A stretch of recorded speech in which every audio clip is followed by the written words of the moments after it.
Film berjudul Alaipa Kunta Pura Mulok merupakan film drama komedi India. Film ini mengisahkan tentang seorang pemuda yang seharusnya menjadi anak konglomerat atau anak sultan bernama Tuan Ramachandra.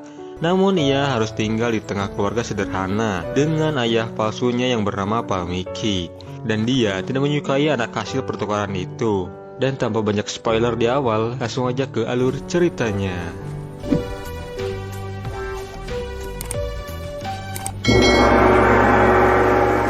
Scene diawali dan menunjukkan Valmiki yang berada di rumah sakit karena saat itu Yasoda istrinya Ramachandra dan Laksmini istrinya Valmiki melahirkan dalam waktu bersamaan. Valmiki menerima kabar dari suster bahwa putranya telah lahir dengan selamat. Scene beralih di mana anaknya Yasoda malah nampak tak bergerak. Suster Sulochana pun khawatir. Lalu ia segera lari menghubungi dokter karena khawatir keluarga Ramachandra akan menyalahkannya. Melihat suster khawatir, Valmiki menawari anak laki-lakinya agar ditukarkan dengan anak Yasoda. Agar suster tersebut aman dan anak Valmiki mendapat kehidupan yang layak dengan keadaan yang semakin genting dan Valmiki selalu menyudutkan suster, akhirnya kesepakatan itu pun terjadi. Di saat suster akan meletakkan bayi di ruangan Laksmini, bayi Yasoda malah bergerak. Sementara Valmiki yang sudah menggendong anaknya Yasoda, alih-alih menukar kembali dua bayinya tersebut, sang suster malah sengaja dibuat celaka oleh Valmiki dengan mendorongnya dari balkon sehingga dia terjatuh dan mengalami koma. Dan pertukaran itu pun tidak bisa dihindari. Scene lalu berlanjut, anak Yasoda dan Ramachandra mereka diberi nama Raj Manohar, sedangkan anak Valmiki dia malah beri nama anaknya Bantu. Semua orang kaget mendengar nama itu. Pendeta pun tidak mau memberkati nama Bantu karena Bantu berarti pelayan. Singkat cerita, mereka berdua sudah tumbuh. Terlihat Valmiki yang memuji Raj karena mendapat nilai 9. Dia menambahkan angka 7 di belakangnya agar Yasoda senang. Tapi saat Valmiki diberitahu bahwa Bantu mendapat nilai 98, dia malah mengejeknya dan berkata, "Kenapa kurang 2?" Tanpa memuji Bantu, Valmiki langsung masuk ke dalam. Singkat cerita, 20 tahun pun telah berlalu. Valmiki memimpikan Bantu yang tinggal di rumah Ramachandra dan pergi naik pesawat pribadi. Saat dia bangun, dia segera pergi ke kamar Bantu dan memastikan bahwa itu hanya mimpi. Dia bersyukur karena Bantu masih di sini dan putranya berada di istana. Scene berlanjut, Bantu mengantar adiknya berbelanja. Saat di jalan, selendang merah sang adik ditarik oleh segerombolan pemuda nakal. Sehingga leher adiknya tertarik. Bantu segera membalikkan badan adiknya agar terlepas dari jeratan. Sang adik berkata, biasanya saudara laki-laki akan marah jika adiknya diganggu. Adik pun pergi. Bantu segera mendatangi gerombolan pria itu. Dia meminta sal itu, tapi seseorang malah berkata, "Bawa adikmu ke sini sebagai ganti salnya." Bantu pun terpancing emosi. Perkelahian konyol ala India pun tak terelakkan, dan Bantu mengajar semua anak laki-laki itu. Sang adik menelepon dan meminta maaf karena tadi emosi. Scene berlanjut, Bantu mengikuti wawancara di sebuah perusahaan pariwisata. Dia diwawancarai oleh Rapinder Reddy, dan saat ditanya mengapa dia ingin bergabung dengan mereka, Bantu menjawab agar dia bisa mengunjungi berbagai negara. Singkat cerita, Bantu diterima di perusahaan mereka karena dia selalu berkata jujur. Bantu juga menceritakan kepada Rapinder tentang ayahnya yang menyebalkan itu, tentang beasiswanya yang dialihkan untuk adiknya, tentang rentenir yang menagih hutang, juga tentang tempat dan lampu belajar. Bahkan saat dia meminta sepeda motor baru, ayah malah memberinya motor bekas. Namun dia punya syarat yang harus dipenuhi, yaitu tanda tangan manajer yang bernama Shekhar. Saat dia hendak masuk dan melihat Shekhar, Bantu buru-buru pergi. Ia teringat bahwa Bantu telah memukulnya di lapangan karena tragedi selendang merah adiknya. Rapinder menyarankan agar Bantu tak putus asa, meminta maaf dan mengesampingkan ego. Lalu Bantu masuk dan langsung diusir oleh Shekhar. Bantu memutar badan Shekhar, memohon dengan paksa agar Shekhar mau menandatanganinya atau memberi stempel. Dengan terpaksa, Shekhar pun menurutinya. Scene lalu berpindah dan memperlihatkan bos muda dan cantik yang bernama Amelia. Saat hendak naik lift, Bantu malah terpesona. Pandangannya tak bisa lepas dari paha Amelia. Amelia keheranan melihat jambul Bantu, tapi lalu dia sadar Bantu menatap kakinya terus. Lalu Amelia berkata, "Sudah bertemu bosmu?" Bantu menjawab kalau dirinya belum pernah melihat. Singkat cerita, Bantu memasuki ruangan bos. Betapa terkejutnya dia saat tahu Amelia adalah bosnya. Tapi Bantu malah tetap tak berhenti melihat paha Amelia, hingga Amelia memberinya pelajaran. Bantu dikirim ke padang pasir untuk menjadi juru pariwisata. Dia melihat betapa gersangnya sampai burung pun matang dibuatnya. Dia juga merasa terganggu dengan ocehan orang di sebelahnya. Lalu Bantu menelepon Amelia agar memindahkannya. Lalu dia dikirim ke kutub sampai dirinya menggigil. Lalu ia menelepon bos cantiknya lagi dan memohon agar memberinya kursi di kantor saja.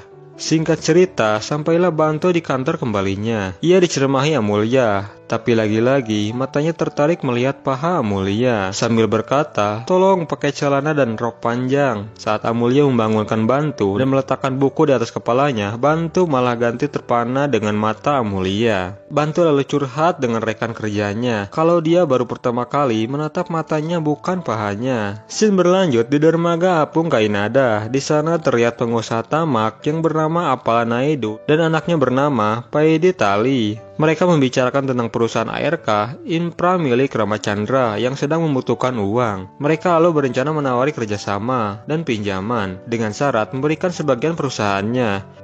Lalu Scene beralih di rumah keluarga Ramachandra. Sang kakek Anan memberitahu Raj agar datang menemui Paidi Tali untuk menghentikan rencana mereka. Raj pun datang dan menemui Paidi Tali yang berkunjung di perusahaannya.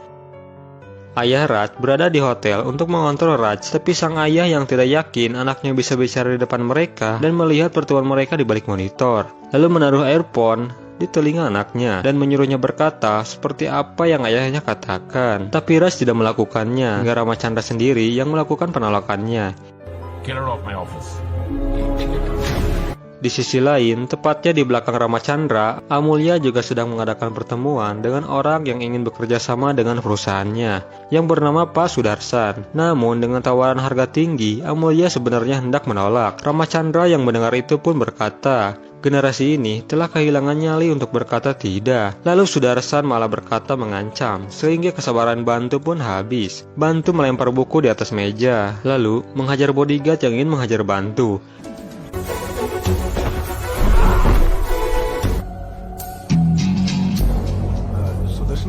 Dia lalu menjelaskan dengan tegas kepada Sudarsan dan berkata, saat seorang menolak tawaranmu, itu berarti tidak.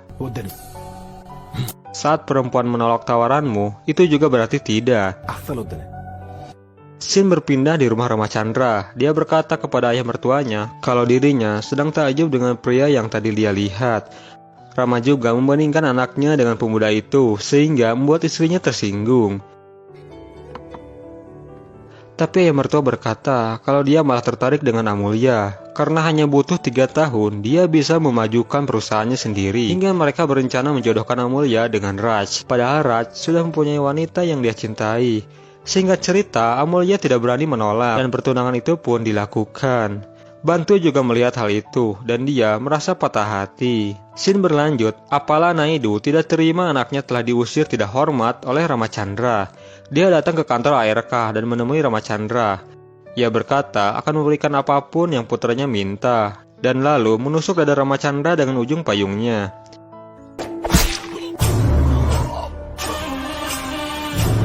Amelia dan Bantu juga pergi menemui Ramachandra untuk berterus terang bahwa Amelia tidak ingin dijodohkan dengan Raj. Sampai di kantor, betapa terkejutnya mereka melihat Ramachandra tergeletak bersimbah darah. Mereka segera membawa Rama ke rumah sakit agar ditangani dokter.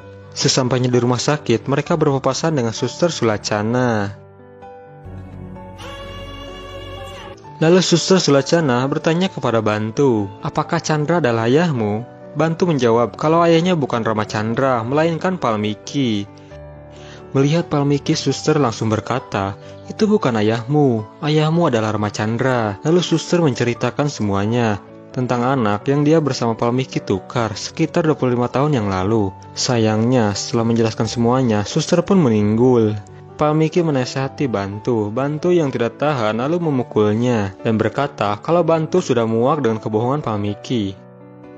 Saat di jalan, mereka berdua berhenti. Palmiki memarahi Bantu karena telah memukulnya. కన్న తండ్రి kau కాబట్టి కొట్టా. Lalu Bantu membongkar semua kebohongan Palmiki yang telah menukarnya dengan anaknya.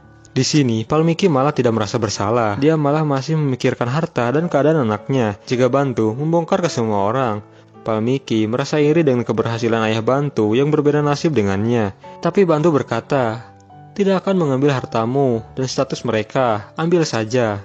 Kini Bantu memanggil Palmiki bukan ayah lagi, melainkan hanya panggilan Palmiki. Valmiki Valmiki Scene lalu berganti di rumah sakit. Kakek Anan berkata kepada Palmiki kalau dirinya ingin sekali berjumpa dengan Bantu untuk memeluknya dan berterima kasih. తీసుకురా. Bantu diam-diam menjenguk ayah kandungnya dan melihat pandangan yang tidak karuan antara ibu dan ayahnya. Dia juga melihat sang paman yang bermain curang terhadap pembayaran rumah sakit. Scene lalu berpindah di rumah Bantu dan Palmiki yang berdebat mendadak Bantu ingin pergi ke rumahnya. Itu membuat Palmiki tersedak saat makan. Palmiki lalu berkata kalau dirinya tidak akan membawa Bantu ke rumah ayahnya. చచ్చిన వెళ్ళనివ్వను. Scene berpindah lagi ke rumah keluarga Ramachandra yang dianya sudah pulang. Dokter menyarankan agar penyelamat Rama dihadirkan di rumah itu untuk menghibur Rama agar segera pulih. Mereka lalu menekan Palmiki agar segera menyuruh anaknya datang ke sana. Ternyata dokter berkata hal itu karena anaknya diculik Bantu, agar dia melakukan apa saja yang diinginkan Bantu. Kakek marah karena Palmiki selalu beralasan ketika disuruh membawa anaknya ke sana. Akhirnya Bantu pun datang ke rumah itu. Kakek Anan sangat senang melihat Bantu datang. Dia bertanya tentang berapa gajimu bekerja di perusahaan cucuku. Bantu menjawab 25.000. Setelah dipotong menjadi 20.000 lah. Lalu kakek Anan menawari Bantu bekerja untuknya dengan gaji 50.000. Palmiki mendengarnya malah tak terima. Lalu kakek menawarinya kamar mana saja yang Bantu suka dan menyuruhnya mengambil meja dan komputer. Kemudian mereka bertanya apa pekerjaannya. Si kakek lalu menjawab, dia akan menonton foto gadis di internet. Kemudian Bantu dan kakek berbicara di taman tentang masalah bisnisnya dengan Apala Naidu. Bantu menyarankan agar mereka langsung datang untuk memperingati musuhnya itu. మాట్లాడేద్దామా? Singkat cerita, mereka berdua pergi ke dermaga Abong kaki Naida. Saat hendak masuk, kakek diusir pengawal Apala Naida karena perusahaan ARK dulu juga telah mengusir Pak Editali. Bantu tidak terima perlakuan kasar terhadap kakeknya itu. Ia lantas mencari siapa yang mendorong kakek. Dia bertanya sembari menghajar anak buah Apala. Melihat keberanian Bantu, sebagian pengawal Apala takut lalu mempersilahkan kakek duduk dan mereka menjamunya. Lalu Bantu meminta agar mereka memanggil Pak Editali. Pak Editali datang. Bantu memberinya peringatan agar tidak mengganggu keluarga Ramachandra. Bantu dan kakek Anan pun pulang. Di rumah Ramachandra, kakek mengeluhkan pengeluaran yang sangat tidak masuk akal. Bantu membuat penyelesaian masalah. Dia melaporkan kalau paman-pamannya itu sudah menilap sebagian uangnya. Kakek lalu memukuli mereka. Yasoda datang dan bertanya untuk apa mereka mencuri. Bantu lalu menjawab dia bertaruh 1 juta rupiah di meja poker. Bantu juga menyebut nama pria. Istri paman pun marah. Kemudian Yasoda meminta agar menceritakan tentangnya. Bantu menjawab, kau tak akur dengan suamimu. Suamimu berselingkuh dengan Repati, sekretarisnya sendiri. Rama mendengarnya tak terima dan langsung menampar Bantu. Setelah kejadian itu, Yasoda dan Rama pun saling berbicara. Rama mengakui semua kesalahannya dan Yasoda pun akhirnya memakluminya dan memaafkannya. Kakek yang melihat pun merasa sangat bahagia. Di scene yang lain, dua paman itu malah berencana memanggil musuh agar mereka mendapat keuntungan yang lebih besar. Scene lalu berlanjut di keesokan harinya, di mana Sudarsan dan Pak Editali datang atas panggilan dari dua paman liciknya itu untuk berinvestasi lagi. Ketegangan pun dimulai. Ramachandra merasa geram dan ingin datang ke sana, tapi kondisinya yang belum terlalu pulih. Akhirnya kakek memanggil Bantu untuk datang dan mengatasi mereka. Kedatangan Bantu tentu saja merusak kesepakatan mereka. Keberhasilan Bantu membuat kakek Anan senang. Untuk merayakan hari bahagia itu, kakek mengadakan pesta malam. అబ్బా కడుపు నిండిపోయింది బంగారం. Tapi Amulya dan Bantu, kepergok Palmiki dan Yasoda sedang bermesraan. Lalu mereka pun mengadakan sidang. Palmiki memaki-maki Bantu, lalu mengusirnya. Bantu menyebut nama Palmiki. Palmiki malah memukulnya. Bantu pun pergi dengan Amulya. Di sana, Bantu mengatakan sesungguhnya kalau dia adalah anak Ramachandra yang sebenarnya. ఈ నిజం మీ అమ్మ నాన్నలకి చెప్తావా? ఎప్పటికీ చెప్పను. Shin lalu berpindah di rumah Ramachandra. Kakek membaca surat perjanjian apalah yang memeras mereka, yang meminta setengah dari perusahaan ARK. Kertas itu harus ditandatangani dan dibawa ke rumah pertanian apalah, dan harus dibawa oleh Raj.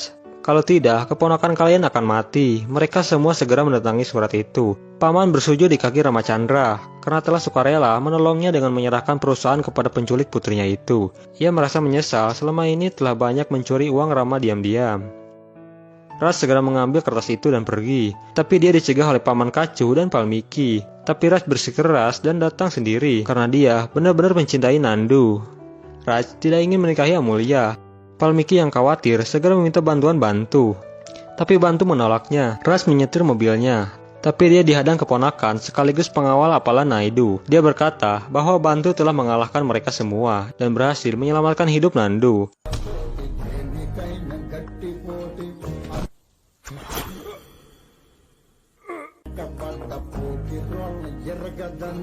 Ras menghampiri kediaman Apala dan melihat dada Apala yang sudah tertusuk. Lalu dia menawarinya lalu pergi ke rumah sakit. Shin lalu berpindah di rumah Ramachandra. Bantu berkata, sulit bagiku untuk berkata kalau aku tak ada kaitannya dengan keluarga ini, tapi lebih penting bagi kalian untuk menjadi keluarga. Lalu Bantu berpamitan pergi. Saat Valmiki hendak pergi, kakek lalu bertanya, apa yang ingin kau katakan lagi Valmiki? Valmiki lantas menjawab, jika ada perkataan putraku yang menyinggung, mohon dimaafkan, itu saja. Kakek Anan bertanya lagi, itu saja? Sampai berulang kali kakek bertanya, kemudian memukul Valmiki. Kemudian kakek berkata, dia cucuku, pewarisku, darahku. Aku dengar suster itu berbicara dengannya di rumah sakit. Mendengar itu, Ramachandra terkejut. Kakek lalu berkata lagi, kalau Bantu bahkan tidak menginginkan harta apapun. Dia tidak tamak. Rama tak bisa berkata apa-apa lagi selain menangis. Bantu lalu berkata, tenanglah ya. Mendengar hal itu, Rama pun langsung bersemangat dan mengajak Bantu bertemu ibunya. Tapi Bantu menolak memberitahu yang sebenarnya. Tiba-tiba, Yasoda, Ras, dan Nandu datang. Yasoda berterima kasih karena telah menyelamatkan putranya. Lalu Yasoda memberikan setengah sahamnya kepada Bantu. Awalnya Bantu menolak, tapi kemudian Yasoda berkata, seorang anak harus menerima semua yang diberikan oleh ibunya. Yasoda lalu berkata kepada ayahnya agar memberikan Ras tempat tinggal dan pekerjaan. Lalu Yasoda berkata lagi, kenapa kau tampak lesu Valmiki? Bukankah separuh aset sudah kuberikan untuk putramu? Apa perlu aku berikan semuanya? Latihlah Ras seperti kau melatih Bantu. Jika berhasil, 5 tahun lagi dia akan menjadi dirut. Shin lalu berlanjut, Ras tampak senang dengan kehidupan barunya. Dia lebih enjoy dan lebih menikmati hidup. Valmiki menyuruh Ras bekerja keras, agar 5 tahun ke depan dia menjadi dirut. Tapi Ras malah berkata, dia lebih santai hidup di sana. Lalu Valmiki bertanya, karena kurang jelas, Ras malah membaca tulisannya, yakni 25 tahun yang lalu. Tak ada masalah dengan kejahatan ini. Seharusnya kau taruh aku di kamar bibi dan Bantu di kamar ibuku. Itu akan sempurna. Valmiki menjawab, itu dosa nak. ఒకళ్ళ ఫేట్ ని మనం అలా మార్చకూడదు. Scene berakhir dengan memperlihatkan Valmiki yang sedih karena melihat Bantu dan Amulya menaiki pesawat pribadi, dan film pun berakhir. Sampai jumpa di alur cerita berikutnya.